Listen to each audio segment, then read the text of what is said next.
తెంచుకుంటే తెగిపోతుందా దేవుడు వేసిన బంధం? తెంచుకుంటే తెగిపోతుందా దేవుడు వేసిన బంధం?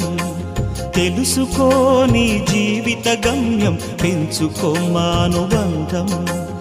7 అడుగులు నడిచిన వాడే 7 జన్మలు తోడుంటాడు.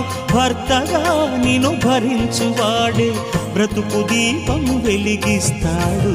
అతని హృదయం నాటి చెరామి, అగ్నిహోత్రమే అందుకు హామీ.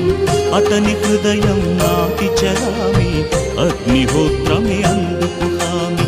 తెంచుకుంటే తెగిపోతుందా దేవుడు వేసిన బంధం? తెలుసుకోని జీవిత గమ్యం, పెంచుకోమానుబంధం.